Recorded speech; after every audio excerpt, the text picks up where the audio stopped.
안녕하세요. 불합격 검진입니다. 이번 시간에는 실업급여 이직 확인서와 상실 신고서에 대해서 같이 알아보도록 하겠습니다.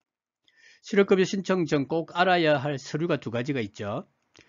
하나는 이직 확인서이고 다른 하나는 상실 신고서입니다. 실업급여를 신청하려면 단순히 퇴사만 하는 것으로 부족합니다. 고용보험 체계 내에서 퇴직 사실을 공식적으로 확인할 수 있도록 관련 서류가 정확하게 제출이 되어야만 합니다. 이때 핵심이 되는 서류가 바로 이직 확인서와 상실 신고서입니다. 상실 신고서는 피보험 자격, 상실 신고서를 의미합니다. 실업급여와 밀접하게 연관된 두 가지 필수 서류의 차이점과 작성 주체, 제출 방법, 주의사항을 보도록 하겠습니다. 이직 확인서는 근로자가 퇴직한 이유를 고용센터에 알리는 공식 문서입니다. 실업급여 수급 자격심사에서 퇴직 사유가 자발적인지 비자발적인지를 판단하는 데 핵심적인 근거로 사용됩니다. 이직 확인서의 목적은 실업급여 수급 가능 여부 판단, 자발적 퇴사와 비자발적 퇴사의 구분, 퇴사 사유에 따른 급여 수급 여부를 결정하게 되는 것입니다. 이직 확인서 작성 주체는 원칙적으로 사업주가 작성하여 고용보험공단에 전자적으로 제출을 합니다. 그러나 사업주가 미제출하거나 지연될 경우 퇴사자가 직접 고용센터에 이직확인서 대체 서류를 제출하는 것도 가능합니다. 이직확인서 제출 기한은 퇴사일로부터 이 퇴사일이라는 것은 이직일이라고도 표현합니다. 10일 이내 제출이 원칙이며 미제출 시 실업급여 신청이 지연될 수 있으므로 퇴사 후에는 빠른 확인이 중요하겠죠. 상실 신고서에 대해서 알아보겠습니다. 피보험 자격 상실 신고서는 이 목적이 고용보험 자격이 종료 처리되었음을 신고하는 겁니다. 퇴직일 기준 고용보험 상실 날짜 등록 고용보험 체계 내 인적사항 정리가 이 서류의 목적입니다. 상실 신고서 작성 주체는 고용주, 사업주입니다. 고용노동부에 신고를 하는 거고요. 4대 보험 담당자 또는 세무사가 대행하는 경우가 많습니다.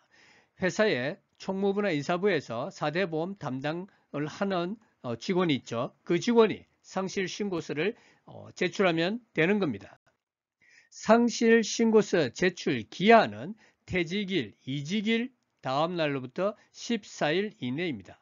14일을 초과하면 과태료 부과 대상이 될 수 있습니다. 실업급여와의 관계를 보겠습니다. 실업급여 신청 절차는 다음과 같습니다. 1단계 피보험 자격 상실 신고서 사업주가 해야 되죠. 2단계 이직 확인서 사업주가 해야 되는데 만약에 사업주가 하지 않는 경우는 퇴직자도 할 수가 있습니다.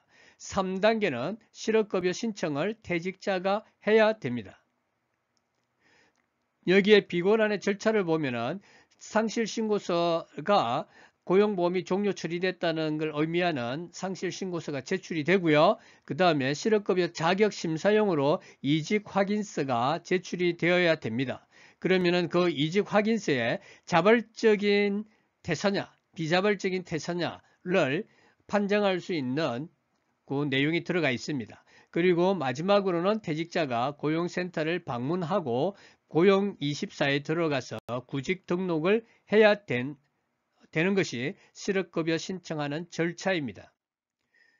여기서 이제 주의해야 될 것을 보시면 상실신고서와 이직확인서의 퇴사일, 사유, 사업장 정보가 불일치할 경우에는 실업급여 수급에 차질이 생깁니다. 그리고 본인은 비자발적으로 퇴사를 했다고 생각을 하고 있었는데 회사, 직장에서 사유를 비자발적인 내용이 아닌 자발적인 퇴사로 표시를 해두면 실업급여를 받을 수 없게 됩니다. 그래서 비자발적인 퇴사인 경우는 여기에 사유도 분명히 비자발적인 퇴사로 내용이 예를 들면 권고사직이라든지 계약 완료라든지 등등의 비자발적인 이유가 들어가 있어야 됩니다. 이직 확인서 및 상실 신고서의 주요 항목을 간단히 비교를 해보도록 하겠습니다. 이직 확인서는 실업급여 자격심사입니다. 자발적이냐 비자발적이냐. 상실 신고서는 고용보험 자격이 종료되었다는 걸 의미합니다. 이직 확인서나 상실 신고서는 사업주가 제출합니다.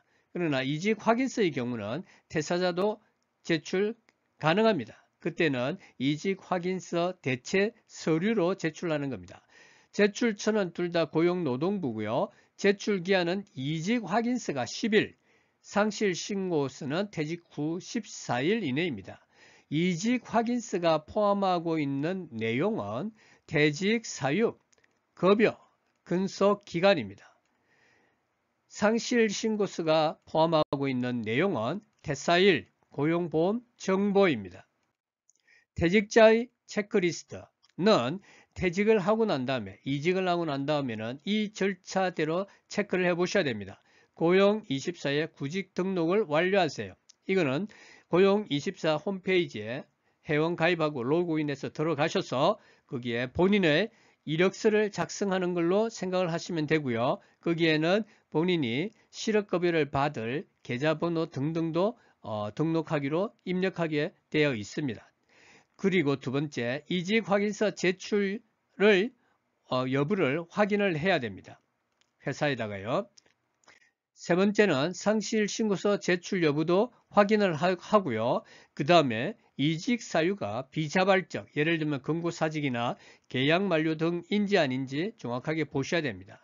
마지막으로 고용센터 방문하시고 고용24 홈페이지에서는 취업특강 수강을 청취하셔야 됩니다. 시청하셔야 됩니다.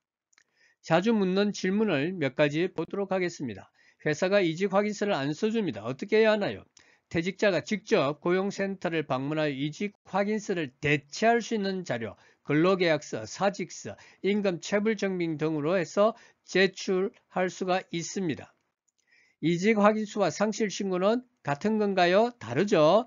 다릅니다. 목적과 작성자, 제출 기한이 모두 다릅니다. 실업급여를 위한 이직 확인서와 고용보험 종료를 위한 상실 신고서는 모두 반드시 제출되어져야만 실업급여를 받을 수 있는 걸 명심하시기 바랍니다.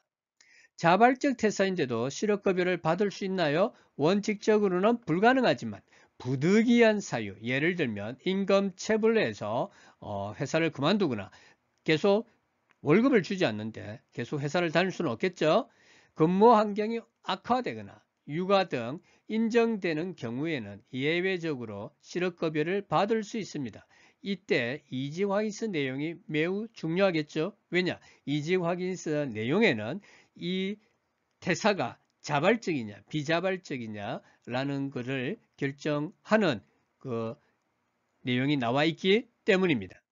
실업인정일에 우리가 실업인정일에 구직 활동하는 것을 이제 보고를 해야 되겠죠. 구직 활동이든 구직 외 활동 그 방법에 대해서 간단히 보도록 하겠습니다. 4주 단위로 이력서 제출이나 면접 같은 구직 활동 또는 온라인 취업 특강 같은 구직 외 활동 내역을 제출하고 실업 상태를 인정받아야 다음 실업급여가 지급이 됩니다. 이거는 무슨 말씀이냐면은 실업급여는 그냥 실업급여 자격이 됐다서 주는 게 아닙니다. 정해진 실업 인정 당일날 증빙 서류를 제출해야만이 그 다음에 빠르면 이틀, 늦으면 한 5일 내로 실업급여가 소정의 실업급여가 들어오게 되는 것입니다. 마무리하겠습니다. 실업급여 신청의 첫걸음은 정확한 서류 확인입니다. 실업급여는 근로자의 소중한 권리입니다. 그러나 그 권리를 행사하려면 정확한 서류 제출이 가장 먼저입니다.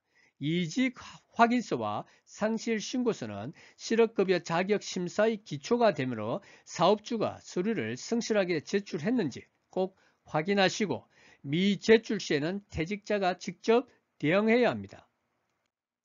감사합니다. 불합격 금지였습니다.